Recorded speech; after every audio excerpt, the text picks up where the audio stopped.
¿Qué tal, chicos? Buenos días, soy el profesor Martín y hoy día vamos a llevar a cabo la segunda parte de la tarea que corresponde al tema sobre la civilización egipcia. En la primera parte vimos cómo empezó el Egipto, cuál fue su desarrollo histórico, imperio antiguo, el imperio medio, el imperio nuevo. Vimos principalmente la parte histórica. Ahora nos vamos a meter dentro de la sociedad egipcia. ¿Cómo era que funcionaba la sociedad egipcia y cuál fue su legado histórico? Vamos a empezar la clase. Antes de empezar con los temas, como siempre conmigo, ¿qué hacemos? Rezamos. ¿Qué rezamos? Le damos gracias primero a Diosito, le damos gracias porque estamos vivos, porque estamos con nuestras familias, porque tenemos algo que comer, y le pedimos lo mismo, que nos cuide a nosotros, que cuide a nuestros papitos, que ponga siempre un plato de comida en nuestras mesas y en las mesas de las personas que más lo necesitan. Bien, chicos, como les decía, vamos a ver hoy día el legado de Egipto y cómo era su sociedad. Quiero empezar con un videíto divertido de Los Simpson que habla sobre Moisés, pero habla sobre el periodo exacto en el cual se va a desarrollar Egipto, ¿no? Cuando los judíos se encontraban en Egipto. Entonces, Chicos, mis saludos al Museo Británico.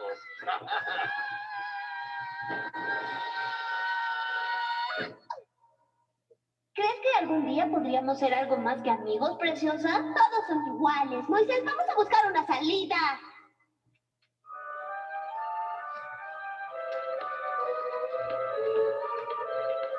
Sé que construimos un pasaje secreto en alguna parte.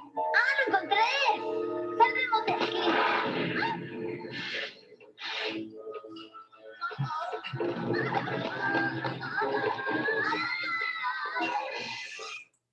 Mano de obra de esclavos, por tacaños.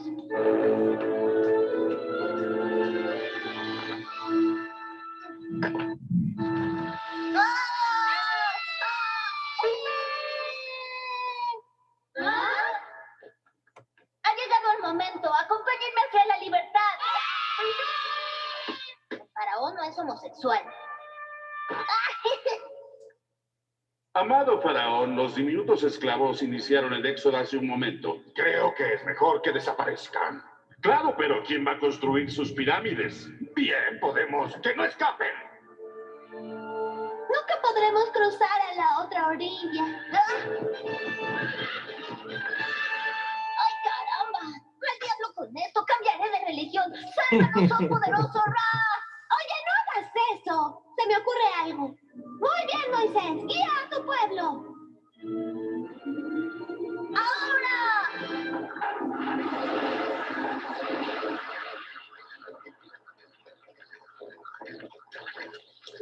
¡Es un milagro! ¡Realicé un milagro! ¡Soy un genio! Sí, deprisa, corra, no tenemos mucho tiempo. ¡Tras ellos! ¡Crucen el temporalmente mar seco!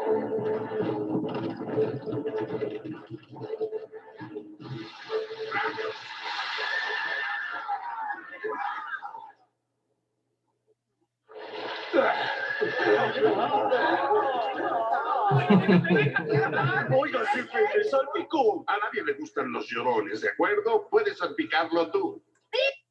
bien, esto es solamente para iniciar el tema, que Los Simpsons ustedes saben que me gusta un montón y me parece que es divertido por las imágenes que lo coloca, cómo habla sobre el antiguo Egipto, la importancia que tiene para el mundo Egipto, ¿no? Egipto lo estudiamos porque es una de las grandes civilizaciones de la antigüedad. Vieron cómo lo habían graficado todo en Los Simpson, el antiguo Egipto, pirámides, ¿no? Los dioses, hablaban de Ra, todos ellos lo vamos a ver ahora. La sociedad egipcia estaba organizada jerárquicamente. ¿Qué significa jerárquicamente? Que estaba desde un grado mayor hacia un grado menor, había una jerarquía. En la cúspide del sistema social se encontraba el faraón y por debajo de él la nobleza y los sacerdotes. El resto de la población, los sectores populares, estaba sometida a las decisiones del faraón, los nobles y los sacerdotes.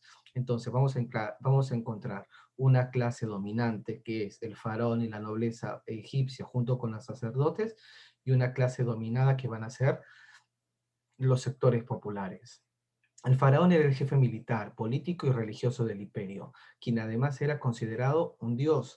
El faraón tenía una gran esposa real, usualmente su hermana, y muchas esposas secundarias. Ellas y sus hijos formaban la familia real, ¿no? Entonces, tenía era una monarquía, en el sentido que había una especie de rey, que lo vamos a llamar faraón, que se casaba con su propia hermana para preservar la pureza de la sangre. Por ese motivo se casaba con ella. Los nobles eran miembros de la familia del faraón y de otras familias a las que el faraón había recompensado con extensas tierras y grandes tesoros.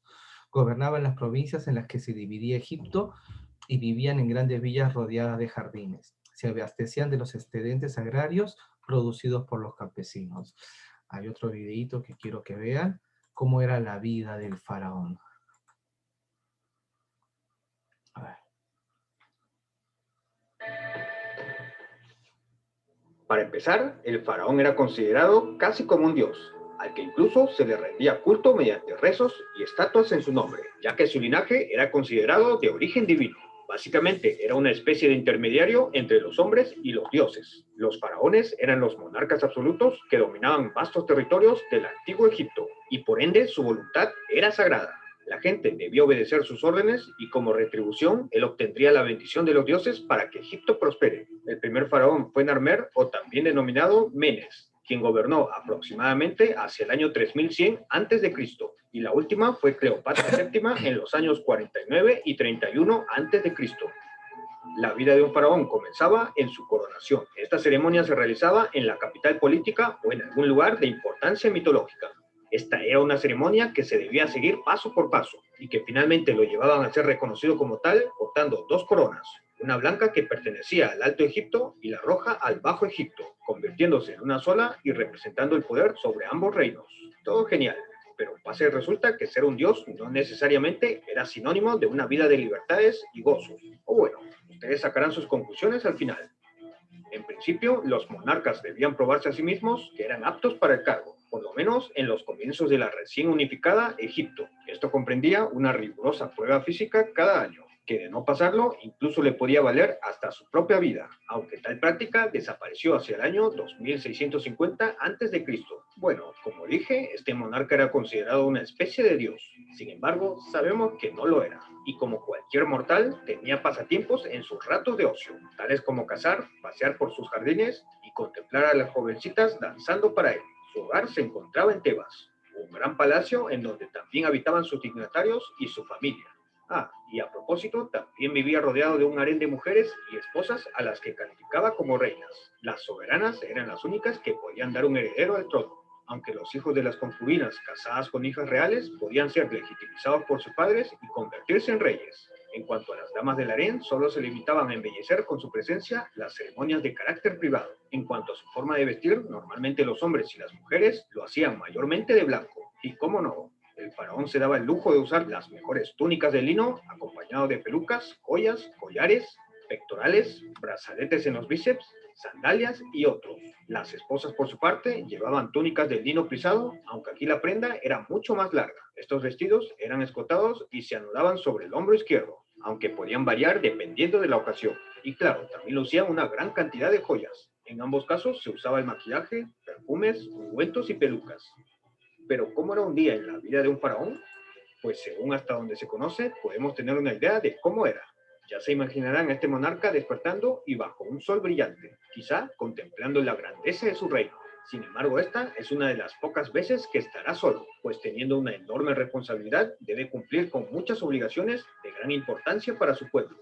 Para empezar el día, el aseo era muy importante, así que para este fin se daba lugar a un despliegue de sirvientes que lo ayudaban a bañarse y vestirse, obviamente ataviado con joyas y perfumado con las más finas fragancias. Después de eso, solía caminar hasta una sala de audiencias donde celebraba reuniones diarias. Ahí recibía a embajadores de otros países, generales, miembros de la nobleza y algunos otros enviados especiales de todo el imperio. Luego de pasar por estas extenuantes ceremonias, el faraón debía tomar un momento para ir al templo y rendir tributos a los dioses, ya que de no hacerlo podía perder el favor de estos. Él, a través de su sumo sacerdote, recibía mensajes o respuestas de parte de los dioses. Por supuesto, también se hacían las infaltables ofrendas. Ya por la tarde en el palacio, el faraón almorzaba los más deliciosos platillos, para luego dar un recorrido por la ciudad, visitando, por ejemplo, algún edificio en construcción. Y como siempre, muchos se aglomeraban al percatarse de su presencia. Sí, igual que un famoso de Hollywood. Felizmente, siempre estaba rodeado de guardaespaldas. Luego de esto, el faraón ya podía darse el lujo de pasear por sus magníficos jardines o alguna otra actividad en su tiempo de ocio. Ya casi al final del día, el faraón debía regresar a su templo para una ceremonia que marcaba la puesta del sol y el final del día. Después de esto, y luego de un largo día, regresaba a su palacio para dormir y recuperar fuerzas para el... Bien, me parece que hasta acá está bien lo que es este video. Ahora vamos a seguir viendo cómo es que eran el resto de los sectores sociales, ¿no? Entonces hemos visto ya el faraón, cómo vivía el faraón. No era una vida muy sencilla que digamos, ¿no? Pero era la máxima autoridad del imperio. Después seguían los sacerdotes. Los sacerdotes formaban una clase social dedicada al control del culto y de los ritos religiosos. Muchas personas trabajaban para ellos, además, recibían parte de las cosechas del campesino, que se convertían en bienes de los dioses que los sacerdotes administraban. Su labor se dividía entre los oficios diarios en el templo y sus obligaciones para las festividades religiosas. Entonces, estos tres sectores van a ser lo que vamos a llamar la clase dirigente, y de ahí va a venir las clases no privilegiadas, ¿no? Los privilegiados y los no privilegiados. En los no privilegiados vamos a encontrar campesinos, artesanos, comerciantes, sirvientes y esclavos. Quiero que veamos la pirámide social que vamos a tener en esta época.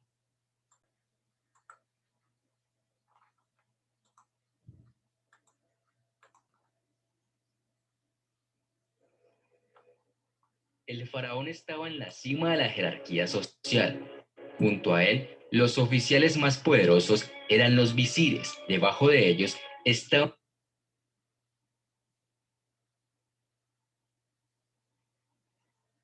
estaban los sumos sacerdotes, seguidos por supervisores reales que se aseguraron de que los 42 gobernadores regionales de distrito cumplieran las órdenes del faraón. En la base de la jerarquía social estaban los escribas, los artesanos, los agricultores, los trabajadores y finalmente los esclavos. Las mujeres de la realeza, esposas e hijas, derivaron su estatus de su relación con el rey. Los reyes tenían muchas esposas y las familias reales eran grandes. Para mantener el linaje real puro, los reyes a menudo se casaban dentro de su familia con una hermana o media hermana. En algunos casos se casaron con sus hijas, aunque no está claro si estos matrimonios fueron o no verdaderas uniones conyugales. Bien, entonces hemos visto la pirámide social de la época de los egipcios. Quiero que sigamos viendo el texto para que veamos los diferentes estamentos que formaban parte de los sectores populares. Los campesinos eran el sector más amplio. ¿Cómo vivían? De forma modesta y con su trabajo debían alimentar a sus familias y pagar los tributos al faraón, a los nobles y a los sacerdotes. Ellos mantenían a las clases privilegiadas. De ahí seguían los artesanos. ¿Quiénes eran los artesanos? Los que vamos a ver que van a realizar las esculturas y las cerámicas. Elaboraban el papiro sobre el que se escribía, así como el lino en el que se hacían los vestidos. También fabricaban objetos de metal. Artesanos eran más privilegiados en algún sentido que los campesinos.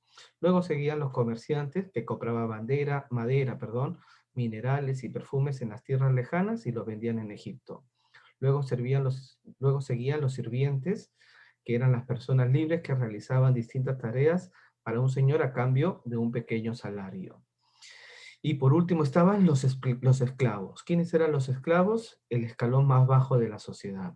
Eran prisioneros de guerra, no tenían derecho y la mayoría eran propiedad del faraón, por lo que utilizaban su mano de obra para realizar obras públicas, construcción de tumbas, templos, minas y para el ejército. Esto es lo que corresponde a los sectores sociales y su religión. ¿Cómo era la religión de los egipcios? Los egipcios eran politeístas. ¿Qué significa politeístas? Que tenían muchos dioses. El más importante de ellos era el sol, al que llamaban Ra, Amón o Atón. Es el creador del mundo, el dios más importante. Cuando Tebas se convirtió en la capital de Egipto, su dios Amón fue asimilado a Ra y se convirtió en Amón-Ra. ¿Se acuerdan? Esto lo vimos en la clase pasada, ¿no? Cuando hablábamos sobre, habían dos lugares, ¿no? Memphis y Tebas. Memphis es el imperio antiguo y Tebas va a ser la capital durante el imperio medio, ¿no? Entonces nos dice el texto que cuando Tebas, es decir, a partir del imperio medio, Amón, ¿no? Se va a asimilar a Ra y se va a convertir en Amón-Ra. Mientras vivía, el faraón era identificado con Horus. ¿Quién es Horus? El dios de los cielos, con forma de halcón. Por eso que vamos a ver al dios con esas representaciones, al dios no, al faraón con esas representaciones de halcón sobre su cabeza. Y después de su muerte va a ser considerado como Osiris. Osiris es el dios de Nilo, de la fertilidad de la tierra, de los muertos y de la resurrección. Otros dioses importantes, Set, el dios del desierto y de las tormentas, Isis, la diosa de la luna, Hathor, la diosa del amor, Anubis, el dios de la momificación. También adoraban animales, cocodrilos, elementos de la naturaleza como el río Nilo y a personas como el faraón. Esto era su religión. Quiero que veamos un videíto para que vean cómo era la religión de los egipcios. ¿Cómo era la religión egipcia? La religiosidad estaba presente en todos los ámbitos de la vida, e incluso después de la vida terrenal. Los egipcios creían en el más allá y por ello practicaban la momificación. Embalsamaban los cuerpos con el fin de conservar el cuerpo difunto para la otra vida. También los acompañaban de un ajuar de pertenencias y objetos valiosos. A partir del Imperio Nuevo, los faraones, sus familiares y miembros destacados del gobierno buscaron un lugar a las afueras de Tebas para enterrarse alejados de los saqueadores. Allí construyeron sus necrópolis, el Valle de los Reyes, el de las Reinas y el de los Nobles. ¿En qué dioses creían? La mitología egipcia es muy compleja y fue variando en los 3000 años de historia. También varía según la zona geográfica. Cada provincia mantuvo sus deidades protectoras, lo que significaba la veneración a decenas de dioses, que según la ciudad adquirían mayor o menor relevancia. En Heliópolis se adoraba a Ra, dios del sol, en Tebas a Amón, en Memphis a Ptah y Hathor. Una característica del panteón egipcio era la costumbre de agrupar a sus dioses en triadas, normalmente una pareja con un hijo. En Heliópolis se dio el culto a Isis, Osiris y su hijo Horus. En la región de Tebas, la tríada se componía de Amón, su consorte Mut y su hijo Honsu. En la mitología egipcia, muchas deidades son representadas con cuerpo humano y cabezas de otros animales. Durante la época de influencia helénica sobre Egipto, lo que perduró con más vigor fue la tríada Osiris, Isis y Horus, y su enemigo Set, tal y como se ejemplifica en el mito de Osiris. Bien, ¿no? Entonces es lo que hemos visto. Recordamos que la civilización egipcia tuvo más de 3000 años. Entonces durante 3000 años suceden muchas cosas, inclusive la religión se va modificando. Entonces eso es lo que nos ha mostrado el video. ¿Cómo eran las costumbres funerarias? Los egipcios tenían ideas muy complejas sobre la vida después de la muerte. Pensaban que los difuntos se podían llevar al reino de los muertos las riquezas que tuvieron cuando estaban vivos.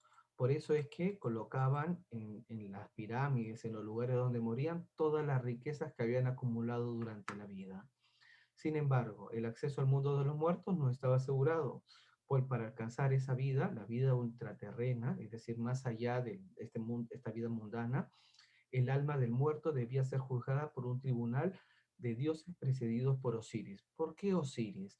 Osiris es la representación del faraón, pero después de su muerte es el dios del Nilo. Por eso es que era presidido por él. Osiris es el que iba a juzgar y ver si entraban o no a ese mundo. Ahí, en el llamado juicio de los muertos, el corazón del difunto era pesado en la balanza de la justicia, y solo si había tenido una vida justa y una conducta moral intachable, alcanzaba la vida eterna. ¿No? Es como un sentimiento cristiano. Después de la muerte, pensaban que era necesario conservar los cuerpos para esta segunda vida.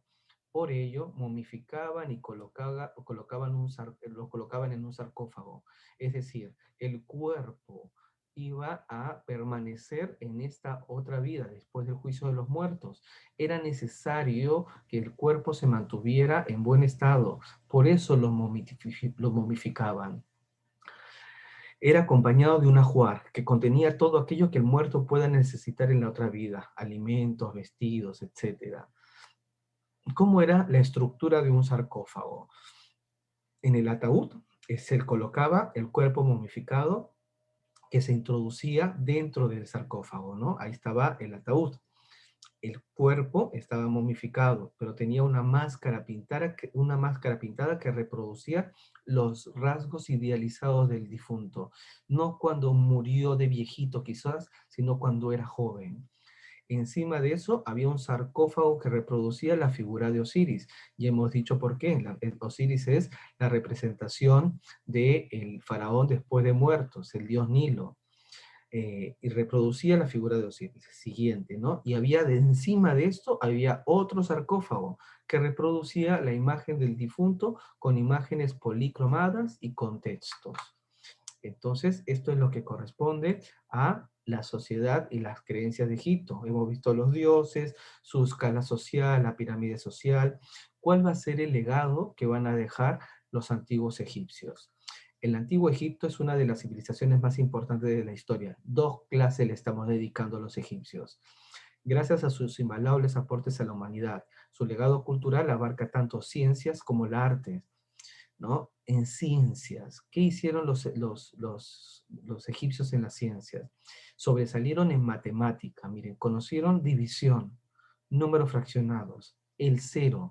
¿No? Eso en Europa va a llegar recién en la edad moderna. El cero no era considerado un número. ¿Por qué? Porque es la ausencia total de número, entonces es vacío. Pero los egipcios los consideraban para sus operaciones matemáticas, facilita un montón. En el cero, imagínense hacer operaciones matemáticas.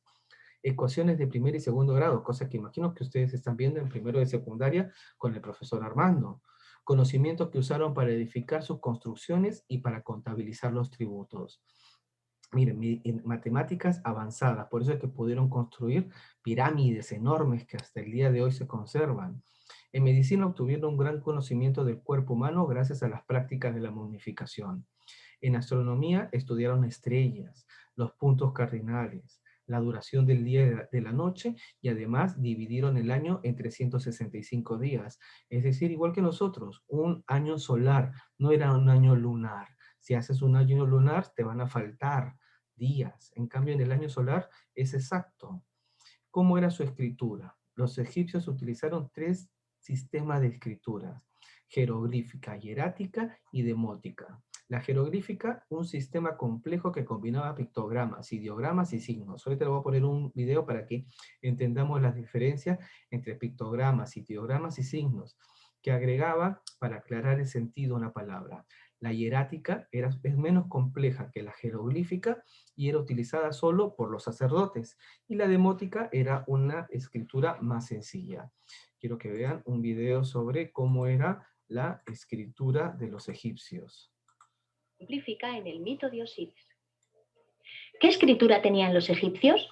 Los antiguos egipcios inventaron un sistema de escritura jeroglífica utilizado desde antes del Imperio Arcaico. Durante muchos siglos no se sabía muy bien qué representaba esta escritura, pero en 1799 se encontró la piedra de Rosetta, en la que está grabado un texto en 3 tipos de escritura: jeroglífica, demótica y griega. Gracias a esta piedra, Jean-François Champollion logró descifrar los jeroglíficos años más tarde.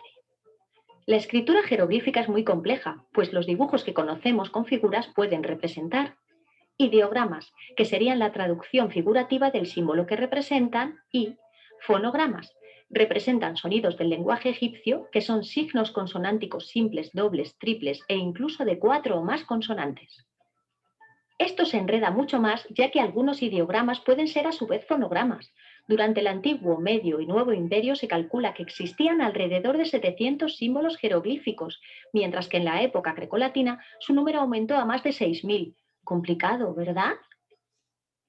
Para finalizar vamos a ver cómo era. Bien, hasta acá lo que corresponde a a la escritura, perdón, ¿no? Esta cantidad, le vuelvo a repetir, la historia de Egipto es enorme en tiempo. Entonces eso va a modificarse la forma en la cual la escritura va a ser distinta en los distintos periodos de la historia de Egipto. Son 3.000 años. La pintura y la escultura. La mayoría de las obras de arte egipcios tenían una utilidad y un sentido mágico y religioso. Esa era su utilidad del arte egipcio, mágico y religioso. Sin embargo, se encuentran obras en sentido político enormes, estatuas y pinturas de los faraones para demostrar su poder. ¿No? La pintura y la escultura se realizaron siguiendo normas y principios muy estrictos. ¿Cuáles fueron estas normas y principios? Primero, había una falta de perspectiva. Las figuras se representaban sin sentido de profundidad. Miren, ¿no? Los tamaños, así no es el tamaño de la vida real. Estaban, ¿por qué? Por la importancia que debía tener cada uno de ellos dentro de la pintura. Miren, después, la frontalidad, ¿no? Los objetos se mostraban siempre de frente. En las figuras humanas, cada parte del cuerpo se disponía de una manera. El ojo y los hombros se representaban de frente, pero la cara y los brazos y las piernas aparecían de perfil. Siempre están de perfil. Miren la imagen. La idealización. Prefería representar a las personas con aspecto de juventud y belleza. Eso se denomina idealización. Es una idea, ¿no? No era la realidad, sino ellos se veían así, jóvenes y bellos. También vivían pocos años, no era que vivían 100 años. Y la inmovilidad y rigidez. Las figuras son estáticas y parecen, ¿no?, casi sin movimientos. Quiero que vean otro video, ya el penúltimo, si no me equivoco. No sé si sale después. Este de aquí. Grandes convencionalismos en la pintura egipcia. La pintura egipcia estaba regida por los grandes convencionalismos a la hora de la representación. Los mismos tenían que ver con cuestiones de jerarquía y política al interior de las normas sociales del pueblo egipcio. El primer convencionalismo era el siguiente. Los personajes de mayor importancia, faraón, sacerdotes, entre otros, se pintaban en mayor tamaño que los de menor categoría, como puede verse en la imagen en donde el faraón aparece más alto que su reina. Un segundo convencionalismo se refiere a que los hombres se representaban con piel más oscura que las mujeres, como puede observarse en la imagen. Por último tenemos la llamada ley de frontalidad egipcia, que consiste en representar la cabeza de perfil con los ojos de frente, el tronco de frente y los pies en forma de paso.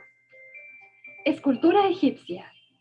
En sentido general, la escultura egipcia puede caracterizarse por hieratismo, rigidez, nulo movimiento; frontalidad, convencionalismo para que las esculturas sean solo miradas de frente; geometrización de las formas y volúmenes; inexpresividad de rostros y actitudes, ojos almendrados, miembros rígidos, cabellos y barbas marcados por líneas paralelas.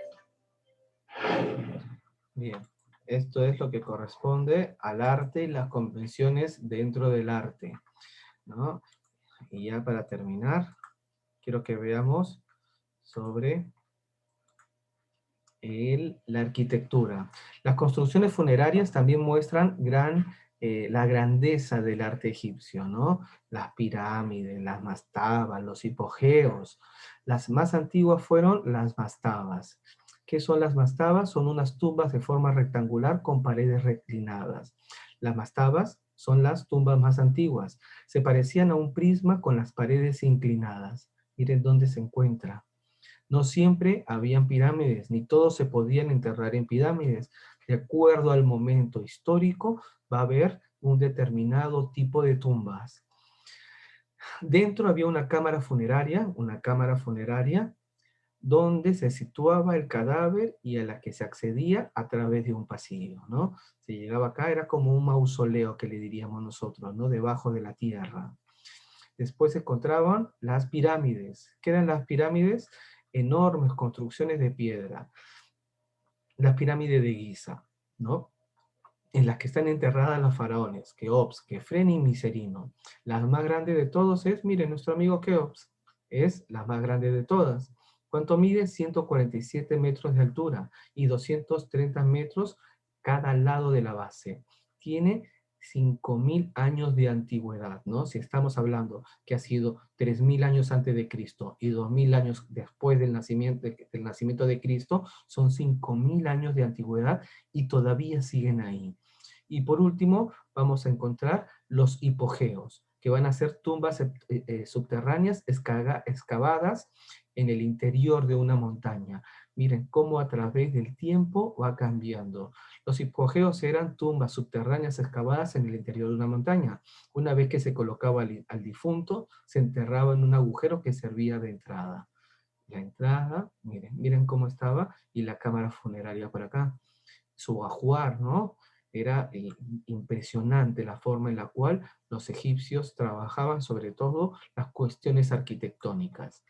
La arquitectura se destacó por la construcción de monumentales templos, considerados moradas de los dioses, que eran edificados con piedras enormes y en lo que se utilizó arenisca, calcita y granito. Los templos más influyentes de Egipto van a ser Luxor y los que componen el complejo de Karnak. Luxor, ¿no? Ya lo hemos visto. En la clase pasada también les hablé de Luxor. Estaba dedicado al dios Amón. ¿Quién era el dios Amón? El creador del mundo, el más importante. En el interior había una capilla donde se encontraba la escultura del dios. Allí, cada mañana, un sacerdote le entregaba ofrendas para que velara por la prosperidad del reino. El pueblo no tenía acceso al interior del templo y solo presenciaba los rituales en los días de fiestas. Enorme el templo de Luxor, la entrada sobre todo, el obelisco, una avenida de esfinges, un pórtico monumental. Si pueden, busquen documentales. La historia de Egipto debe ser tan impresionante como la historia del Perú antiguo. Bien, ahora quiero que vean la tarea. No, vamos a ver, perdón, el último de los videos, que es sobre la arquitectura funeraria de los egipcios. En cuanto a la arquitectura funeraria, se produce una evolución con el paso de los años. Así, encontramos que los materiales son piedras, principalmente usaban la metodología de la sillería aparejada. Los elementos sustentantes eran musos muy gruesos o columnas.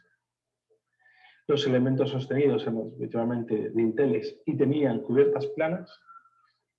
Los sistemas constructivos, bueno, pues con volúmenes geométricos y los sistemas adintelados, y lo que provoca es un colosalismo arquitectónico. Entre la tipología, bueno, pues estaba la mastaba, bien, que era una pirámide truncada, bien, y ya que algunas llegaron a alcanzar los 20 metros de altura. Dentro tenían una cámara subterránea donde descansaban los muertos. Después encontramos los hipogeos, que eran tumbas excavadas en la roca, bien, y están muy decoradas con pinturas y esculturas. Bien. Principalmente se establecieron en el Imperio Nuevo. Y por último, las más conocidas son las pirámides. ¿Ves? Se realizaban con grandes bloques de piedra y dentro se llevaba la cámara principal que alojaba el sarcófago. Y alrededor, pues, las cámaras auxiliares con sacerdotes o incluso también las esposas de los faraones. Disponían de distintas galerías y también con muchas trampas para evitar los saqueos. Sí, bueno, destacamos más la mastaba, que tenía ahí un pozo cegado, una sala con la estatua del difunto y por último la cámara funeraria y el sarcófago. El pozo se cegaba una vez se había establecido allí el sarcófago. El hipogeo, pues tenemos aquí la entrada de la roca, con una antecámara muy decorada todas las paredes, bien, unas escaleras que bajan, con un almacén, con la cámara funeraria y una capilla. Y, perdón, por último, una pirámide, bien, pero con distintos complementos de descarga, con la cámara del rey, con un vestíbulo, con su entrada, bien, la cámara subterránea, el pozo, bien, y la estructura, como veis, es de una pirámide, las primeras que eran escalonadas y luego ya estaban revestidas. Y por último, aquí tenemos un templo, perdón para la rata que pone mastaba, pero es un templo donde los sacerdotes hacían distintas ofrendas. Digamos que siempre estaban decorados con obeliscos, llegaban una serie de patios porticados, la sala hipóstila, con un santuario. Dentro de los templos había graneros, vivía, como decíamos aquí, la casa del sumo sacerdote, vivían los sacerdotes, había un lago sagrado, bien, y se encontraban cerca del río, bien, con el embarcadero y con la barca sagrada. Era habitual que hubiese una avenida de esfinges hasta la entrada del templo. Y como hemos dicho, pues su decoración era muy grande. Y entonces se pintaban y se hacían esculturas, principalmente con representaciones de los faraones y de los dioses, aunque también, siendo menos habitual, de la vida cotidiana. Bien, se aplicaba la llamada ley de frontalidad, en que la figura humana aparece con el torso en posición frontal, pero con la... Eso ya lo hemos visto. Entonces quiero que veamos ahora la tarea. La tarea de esta semana es sobre la sociedad y la religión. Primero, ¿qué tipo de gobierno ejercía el faraón? Ya lo hemos visto en el video y en la explicación que le hemos dado. Completa el siguiente cuadro sobre la burocracia. ¿Qué se entiende por burocracia? ¿No? Lo colocan acá. ¿Cuál fue su importancia para el desarrollo de Egipto? En el texto escolar, observa atentamente la imagen de la página 45, lo que hemos leído, y el documento 2. Ahorita le voy a decir cuál es el documento 2. ¿Qué información brinda la imagen sobre las actividades de los egipcios y describe las actividades que realizaban en los campos? ¿A qué se está refiriendo? ¿Cuál es el documento 2? Es este documento de aquí. Este de aquí. Este es el que tienen que analizar. ¿Está bien? Este es el documento 2. Hay que analizar esta pintura mural que está sobre la tumba del escriba Mena. Ustedes mismos lo van a tener que analizar. ¿Cómo van a analizarlo? Acá están dándoles unas guías para que puedan analizar esa pintura. No, perdón, aquí no está la guía. La analizan directamente. Después, el Estado egipcio explica la función del visir en el antiguo Egipto, luego menciona los funcionarios e instituciones que cumplen, comparar. ¿Cuál eran las funciones del visir? Compararlo con el funcionario de la institución actual. ¿Dónde está este funcionario? Lo hemos visto en el video también, ¿no? Y ahora este es lo que le decía, la técnica para elaborar una pirámide social. Aplica la técnica para completar la pirámide de la sociedad egipcia. Utiliza los siguientes términos: pueblo, faraón, esclavos y nobleza. 4 rubros, 4 lugares para colocarlos. Para elaborar la pirámide social se deben tener en cuenta los siguientes pasos.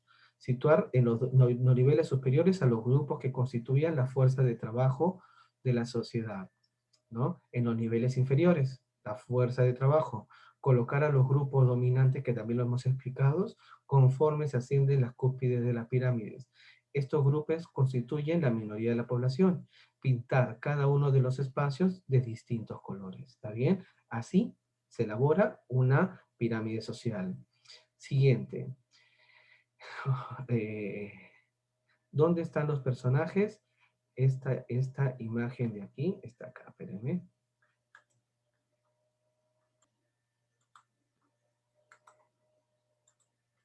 De esta imagen de aquí, ¿no?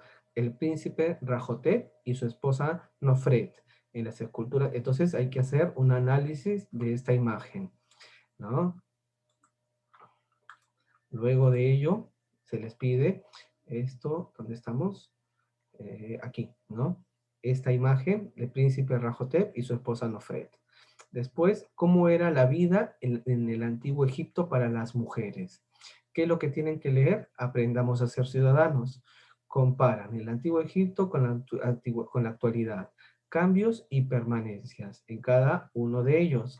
¿De dónde sacan esta información? También se encuentra aquí. Aprendamos a ser ciudadanos, las mujeres en el antiguo Egipto.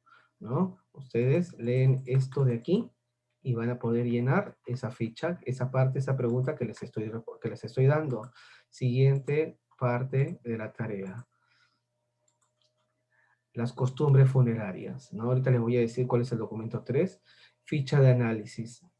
Analizar imágenes como fuentes históricas. Tienen que colocar el tema de la imagen, los elementos de la imagen, figura principal, figura secundaria, interpretación histórica. Para analizar imágenes como fuente histórica se deben considerar los siguientes aspectos. El tema o contenido de la imagen muchas veces está enunciado en el título. Fíjense en el título. Los elementos de la imagen, figuras principales y secundarias y la información histórica. ¿De dónde van a sacar esto? De lo que se encuentra aquí. Aquí, ¿no? La escena del juicio final. De aquí, el viaje al mundo de los muertos, el título.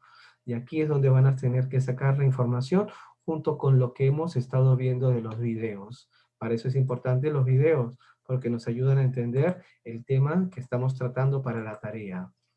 Luego, la religión egipcia. Ahorita les digo cuál es el documento 4. Identifica qué tipo de fuentes cada uno de ellos, identifica el significado de fuente. Fuente 1, fuente 2, tipo de fuente y su significado. ¿De dónde sacamos esto? También se encuentra en el que va a decir documento 4, ¿no? A ver, un momento. Un momento. ¿Dónde se encuentra? Documento 4. Aquí. El valle, el mito de Osiris. Hay que analizar esto de aquí. Este es el que tiene que analizar para poder responder esa pregunta. Y ya vamos, vamos llegando al fin de la tarea. Miren que les estoy explicando cosa por cosa dónde se realizan las tareas.